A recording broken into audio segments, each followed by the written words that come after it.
ഒരു യാത്രക്കാരിലേക്ക് കൂടി പോകാനാണ് ട്രെയിനിലുള്ള ആൾ ആദിത്യൻ. എവിടെയാണ് എത്തിയത്? ട്രെയിൻ എങ്ങനെയാണ് നിങ്ങളുടെ അവസ്ഥ? അവസ്ഥ ഭയങ്കര ശോകം തന്നെയാണ്. പറയാനാണെങ്കിൽ ഇപ്പോൾ നമ്മളിപ്പോൾ കേരളത്തിലെ സംവിധാനങ്ങൾ കുറവായതുകൊണ്ടായിരിക്കും നമ്മളിപ്പോൾ മറ്റു സംസ്ഥാനങ്ങളിലേക്ക് പഠിക്കാനായിട്ട് വരുന്നത്. ഇപ്പോൾ നമ്മുടെ ഒരു സുരക്ഷയുടെ ഭാഗമായിട്ട് തന്നെ പറയാം, നമ്മൾ ഭയങ്കര കഷ്ടത്തിലായിട്ടാണ്. ആദ്യത്തെ ഇപ്പൊ ട്രെയിനിലാണോ ഉള്ളത്? ഞാനിപ്പോ ട്രെയിനിലെ ഒരു യാത്രക്കാരനായി ഞാൻ തന്നെ. എവിടെ എത്തി? ഇപ്പോ സ്ഥലം നമുക്ക് പക്ഷി പറയാനായിട്ട് കഴിയുന്നില്ല. നമ്മളിപ്പോ സ്ലീപ്പർ കോച്ചുകളിൽ മുഴുവൻ ആളുകൾ തിങ്ങി നിൽക്കുകയാണല്ലേ? നിറഞ്ഞ അതിലും ലോക്കൽ നിന്ന് ആളുകൾ കയറിയിരിക്കുകയാണ്. സീറ്റ് കിട്ടിയോ ആദ്യത്തിന്? ഇല്ല, നമ്മൾ നിറയിൽ തന്നെ ഇരിക്കുന്നത്. നമ്മളിപ്പോ ആ നിൽക്കുന്ന കൂട്ടത്തിൽ അവരുടെ കൂടെ തന്നെ നമ്മൾ നിൽക്കുന്നുണ്ട്. ആദ്യത്തിന് ഇവിടെ നാട്ടിലെവിടെയാണ്? നാട്ടിൽ ഞാൻ ആലപ്പുഴ മാവേലിക്കര. നേരത്തെ ബുക്ക് ചെയ്തിരുന്നോ ടിക്കറ്റ്? നമ്മൾ ബുക്ക് ചെയ്യാനായിട്ട് ശ്രമിച്ചിരുന്നു. കാരണം ഇപ്പൊ നമുക്കിപ്പോ കോളേജുകളിൽ നിന്ന് ലീവ് പറയുമ്പോൾ ചിലപ്പോൾ തലേന്നായിരിക്കും, അല്ലെങ്കിൽ 2 ദിവസം മുന്നേ ആയിരിക്കും അറിയിക്കുന്നത്. ചിലപ്പോൾ ആ സമയത്തേക്ക് നമുക്ക് വെയിറ്റിംഗ് ലിസ്റ്റ് ചിലപ്പോൾ 71 അതിൽ മേളിലായിരിക്കും കാണിക്കുന്നത്. നമ്മൾ ആ ഒരു സിറ്റുവേഷനിൽ നമുക്ക് റിസർവേഷൻ കിട്ടുന്നത് പോലും ഇല്ല. ബസ് നോക്കിയിരുന്നോ? ബസ്സിലൊക്കെ ചാർജുകൾ ആയിക്കൊണ്ടിരിക്കുകയല്ലേ. നമ്മളിപ്പോ ഒരു സാധാരണക്കാരനാണെങ്കിൽ നമുക്ക് അഫോർഡബിൾ ആയിട്ടുള്ള ഒരു പ്രൈസ് അല്ലല്ലോ അതിൽ കിട്ടുന്നത്. ഇപ്പൊ എങ്ങനെ പോയാലും ഒരു സാധാരണക്കാരനെ കൊണ്ട് ഒരു യാത്രയ്ക്കായിട്ട് 4500 രൂപ വെച്ച് നമ്മൾക്ക് മുതൽ മുടക്കാനായിട്ട് കഴിയുകയില്ല. അതാണ്. ശരി ആദിത്യ, എന്തായാലും സുരക്ഷിതമായി യാത്ര ചെയ്യുന്നല്ലാതെ നമ്മൾ എന്ത് പറയും? വളരെ നന്ദി പ്രതികരിച്ചതിന്. മുരളി ചൂണ്ടിക്കാണിച്ചൊരു പ്രധാനപ്പെട്ട കാര്യമാണ്. കാരണം ഈ ഓരോ അവധിക്കാലത്തും നമ്മൾ ഇങ്ങനെ കേൾക്കുന്നുണ്ട്. അപ്പം നമ്മുടെ സർക്കാരിനും ചില കാര്യങ്ങൾ പ്രത്യേക സർവീസിൽ ഒരുപക്ഷെ KSRTC ഒക്കെ നടത്താൻ കഴിയുമോ ആ രീതിയിൽ അത് പരിശോധിക്കേണ്ടതാണ്. കാരണം കൂടുതൽ ബസ്സുകൾ അനുവദിക്കുക, റെയിൽവേയിൽ തന്നെ സമ്മർദ്ദം ചെലുത്തി ഒരു 2-3 സർവീസുകൾ, അത് നേരത്തെ കാലക്കൂടി അറ്റ്ലീസ്റ്റ് ഒരു 2 ആഴ്ച മുമ്പെങ്കിലും അത് അനൗൺസ് ചെയ്ത ആളുകൾക്ക് ടിക്കറ്റുകൾ ബുക്ക് ചെയ്യാൻ കഴിയുന്ന നിലയിലൊക്കെ ആണെങ്കിൽ കുറച്ചെങ്കിലും ഒരു പരിഹാരം ഉണ്ടാവും. ഈ തിരക്ക് കാണുമ്പോൾ അവനവൻ്റെ വീട്ടിൽ കണി വെച്ച് കാണുന്നതാണ്, ബാംഗ്ലൂരാണെങ്കിൽ അവിടെ വെച്ച് കണി കാണുന്നതാണ് നല്ലതെന്ന് തോന്നുന്നു. വിഷുവും ഈസ്റ്ററും എല്ലാം ഒരുമിച്ച് വന്നു. അതാണ് ഇതാണ് ബാംഗ്ലൂരിലെ അവസ്ഥ.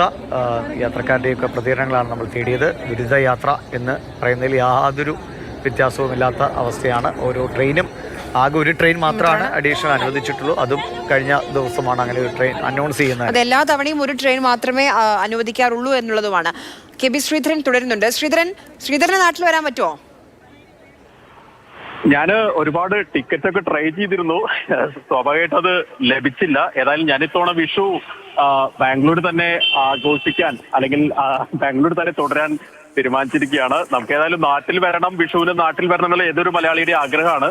പക്ഷെ ഇത്തവണ ടിക്കറ്റ് വല്ലാതെ, അതായത് ഓപ്പണിംഗ് തുടങ്ങിയതിന് തൊട്ട് പിന്നാലെ തന്നെ ടിക്കറ്റ് എല്ലാം തന്നെ ഫില്ലാവുന്ന ഒരു അവസ്ഥയാണ്. ഇപ്പോൾ സ്പെഷ്യൽ ട്രെയിൻ വന്നു. സ്പെഷ്യൽ ട്രെയിൻ ഇന്നലെ 4 മണിയോട് കൂടിയാണ് സ്പെഷ്യൽ ട്രെയിനിന്റെ ഒരു പ്രഖ്യാപനം ഉണ്ടായത്.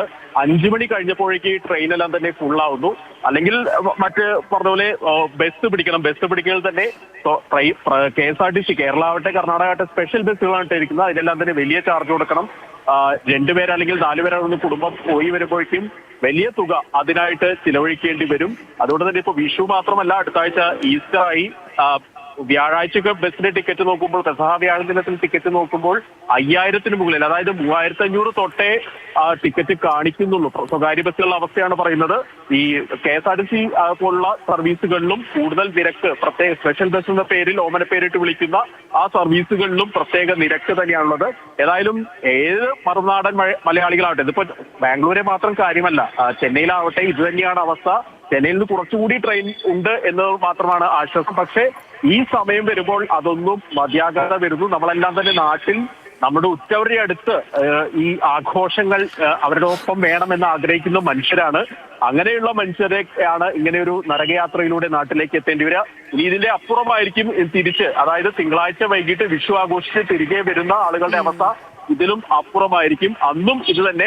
ഇതെല്ലാ വർഷവും ഇത് സംബന്ധിച്ച് വാർത്തകൾ വരുന്നു, ആളുകളുടെ പ്രതികരണങ്ങൾ വരുന്നു. പക്ഷെ ഈ ഒരു അവസ്ഥയ്ക്ക് മാത്രം മാറ്റമുണ്ടാകുന്നില്ല എന്നുള്ളതാണ് ഏറ്റവും സങ്കടകരമായിട്ടുള്ള ഒരു കാര്യം. പലപ്പോഴും ഇത് രോഷത്തോടു കൂടിയല്ലാതെ ഈ കാര്യം പറയാനാവാത്ത ഒരു സ്ഥിതിയാണ് ഓരോ മറുനാടൻ മലയാളിയെ സംബന്ധിച്ചും ഉള്ളത്. ഞാനും ഇപ്പോൾ അവരിൽ പെട്ട ഒരാളായത് കൊണ്ട് തന്നെ ഇതിന്റെ ഒരു വിഷമം, വിളിച്ചു പറഞ്ഞ ആളുകളുടെ ഒരു വിഷമം കൃത്യമായിട്ട് ഉൾക്കൊള്ളാനാകും.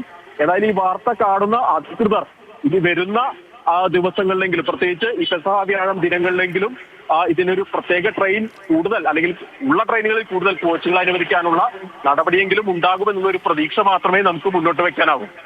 അപകടകരമായ വിഷുക്കണി യാത്രയാണ് അതാണ്. അതെ, വിഷുക്കണി വീട്ടിൽ വെച്ച് കുടുംബത്തോടൊപ്പം എന്നുള്ള ആ ഒരു ആഗ്രഹത്തിൽ അവരെ ഇത്രയും പ്രയാസപ്പെട്ടു. നോക്കുക, ആ ദൃശ്യങ്ങൾ കാണുമ്പോഴൊക്കെ മര്യാദയ്ക്ക് നിൽക്കാൻ പോലും സ്ഥലമില്ല. വീട്ടിലെത്തുമ്പോഴേക്കും നടുവൊടിയും, ഉറപ്പാണ്. എന്നിട്ടും എങ്ങനെയെങ്കിലും ഒന്ന് വീട്ടിലെത്തണം, അച്ഛനെയും അമ്മയും കാണണം, അല്ലെങ്കിൽ കുടുംബത്തെ കാണണം, മക്കളെ കാണണം. ആ ഒരു പ്രതീക്ഷയിൽ, ആ ഒരു ആഗ്രഹത്തിൽ കൊണ്ട് മാത്രമാണ് ഇത്രയും പ്രയാസമേറിയ യാത്രയ്ക്ക് അവർ മുതിരുന്നത്. ഇപ്പോൾ ബംഗളൂരുവിൽ നിന്നുള്ള യാത്രാ ദുരിതത്തിന്റെ വിവരങ്ങളാണ് ശ്രീധരൻ പറഞ്ഞ പോലെ. ചെന്നൈയിൽ നിന്നുമൊക്കെ, ചെന്നൈ പിന്നെ കുറച്ചുകൂടി 1-2 ട്രെയിനുകൾ കൂടി അധികമുള്ളത് കൊണ്ട് കുറച്ചൊരു ആശ്വാസം ഉണ്ടായിരുന്നതേ ഉള്ളൂ. ഇതെല്ലാ ഈ അവധിക്കാലങ്ങളിലും നമ്മൾ ആവർത്തിച്ച് കണ്ടുകൊണ്ടേയിരിക്കുന്ന കാര്യമാണ്. അതിൽ സംസ്ഥാന സർക്കാരിൻ്റെയും റെയിൽവേയുടെയും ഒക്കെ കൃത്യമായൊരു ഇടപെടൽ. നേരത്തെ ഇങ്ങനൊരു വേനലവധി വരുമ്പോൾ, ഇങ്ങനെ തിരക്കുള്ള സമയങ്ങൾ വരുമ്പോൾ നേരത്തെ 2 ആഴ്ച മുമ്പെങ്കിലൊക്കെ 2-3 ട്രെയിനുകൾ പുതുതായിട്ട് ഏർപ്പെടുത്തി അത് അനൗൺസ് ചെയ്ത് ആളുകൾക്ക് ടിക്കറ്റ് ബുക്ക് ചെയ്യാനുള്ള സൗകര്യമൊക്കെ ഉണ്ടെങ്കിൽ ഒരു വലിയ അളവിൽ, ഒപ്പം KSRTCക്ക് കൂടുതൽ ബസ്സുകൾ അനുവദിച്ചാലും KSRTCക്ക് വരുമാനമാണ്, ആളുകൾക്കും അത്രയും. അതെ.